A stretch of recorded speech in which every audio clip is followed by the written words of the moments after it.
Hello guys, welcome to V S fitness channel. मी विशाल संतोरा तुमचं स्वागत करतोय व्ही एस फिटनेस चॅनलवर.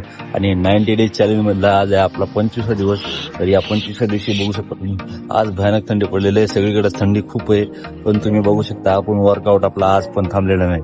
काही जण विचारतायत की तुम्हाला एवढं मोटिवेशन कुठून भेटतं, तुम्ही व्हिडिओ तयार का करताय, कसं करताय. तर त्यांना मला एकच सांगायचं आहे, भावांनो, हा मोटिवेशन स्वतःच्या आतमधून येतं आणि हे मोटिवेशन कुणी सांगितल्यानं किंवा बोलल्यानं नाही, तर हे आपल्याला स्वतःला एका फिट व्हायचं आहे म्हणून आहे. आणि दुसरं मोटिवेशन सगळ्यात महत्वाचं म्हणजे तुमचं एक लाईक. तर तुमचं एक जरी लाईक भेटला तरी मी हा व्हिडिओ रोज कंटिन्यू करत जाणार आहे, कारण आपल्याला फिट व्हायचंय आणि तुम्हाला सुद्धा फिट करायचं. तर तुम्ही बघू शकता आपण आज बीचवरती करणार आहोत. तर बीचवरती वर्कआउट खूप मजेदार आहे. तुम्ही नक्की व्हिडिओ शेवटपर्यंत बघा आणि लाईक कमेंट शेअर करा, जेणेकरून तुमच्या फ्रेंडला सुद्धा हा व्हिडिओ दिसेल. आणि भेटूया आपण व्हिडिओमध्ये पुढे. तर बघू शकता तुम्ही, बघू शकता गाईज बीचवरती किती क्राऊड आहे. आपण त्यांच्यामध्ये रनिंग मारतोय. तर गाईज आपण आज 32 मिनिटं रनिंग झालेली आहे. तर तुम्ही बघू शकता असा घाम आणि हे पूर्ण मधात ओलं झालेलं आहे सगळं. त्यामुळे पूर्ण पुढं बेसाब कडक जबरदस्त सगळी रनिंग करून घेतली आपण आज. 32 मिनिट्स बघू शकता, दाखवतो. 32 मिनिट्स रनिंग झाली आहे. तर तुम्ही सुद्धा असंच रनिंग करण्याचा प्रयत्न करा, जेणेकरून फॅट लॉस खूप लवकर होईल आणि आपल्या एक्सरसाइजमुळे मसल सुद्धा डेव्हलप होतील. तर भेटूया आपण वर्कआउटमध्ये. काही माझे मित्र मला क्वेश्चन करतात की रोज रोज कसं करायचं. भावांनो, एक गोष्ट लक्षात ठेवा, डिसिप्लिन काही करू शकतो. डिसिप्लिनमुळे आपण जग सुद्धा जिंकू शकतो, हे तुम्ही लक्षात घ्या. बघा, आतापर्यंत जे काही लोक सक्सेस झालेले आहेत त्यांनी सगळ्यांनी डिसिप्लिन फॉलो केले. डिसिप्लिन म्हणजे रेग्युलरली, म्हणजे न चुकता त्यांनी स्वतःच्या स्वप्नासाठी थोडाफार वेळ दिलाय.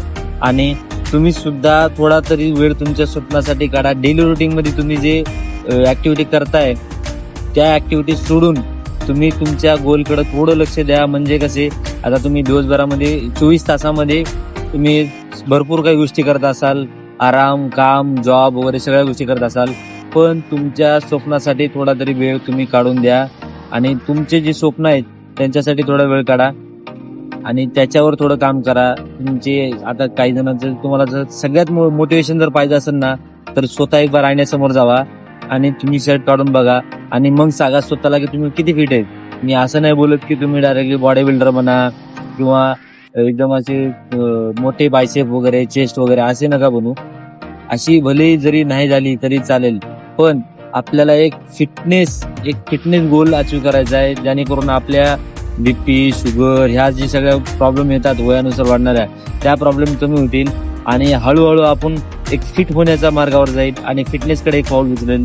तर तुम्ही सुद्धा गाईज, मी तुम्हाला सांगतोय, मोटिवेशन असे काही वर्ड्स नाहीत मोटिवेशनचे. फक्त हे मोटिवेशन म्हणजे तुमच्या स्वतःमध्ये तुम्ही एक बार झाकून बघा, तुम्हाला मोटिवेशन आपोआप येईल आणि तुम्ही काय करायचंय तुम्हाला कळेल. डिसिप्लिन फॉलो करून बघा, जास्तीत जास्त नाही तर थोडे दिवस डिसिप्लिन करून बघा. आणि आपण जसं वर्कआउट करतोय तसं तुम्ही डेली वर्कआउट करून बघा, तुम्हाला सुद्धा फरक पडेल. मी तुम्हाला वारंवार सांगतोय, माझ्यासोबत 90 डेज चॅलेंज मध्ये तुम्ही सहभागी व्हा. माझ्यासारखं तुम्ही थोड्या तरी ऍक्टिव्हिटी रोज करा, म्हणजे तुमच्या शरीराला सवय पडेल. आणि तुम्ही बघू शकताय आपण आज कसा वर्कआउट केलोय आणि काय नाही, व्हिडिओमध्ये बघू शकताय. तर असाच वर्कआउट तुम्ही सुद्धा करा, तुमच्यात सुद्धा फरक पडेल. आणि गाईज 100% मी सांगतोय, तुम्हाला सुद्धा फरक पडेल. तर बघा आणि चालू करा. तुम्ही डिसिप्लिन मध्ये एक 15 दिवस करून बघा, तुम्हाला स्वतःलाच फरक जाणवेल. आणि तुमच्या शरीरामध्ये काय बदल होत आहेत हे नक्की नोटीस करा. त्यानुसार तुमच्या शरीरामध्ये बदल सुद्धा होतील आणि तुमचं माइंड फ्रेश पण होईल आणि एक तुम्हाला फिट झाल्यासारखं पण होईल. दिवसभरामध्ये थकवा जास्त येणार नाही. तर ह्या गोष्टी मीच अनुभवतोय स्वतः, म्हणून तुम्हाला सांगतोय. तर भावांनो, तुमचं सुद्धा एक दिवस फिटनेस 100% होईल. तर भेटूया उद्याच्या व्हिडिओमध्ये. तर गाईज, जय हिंद.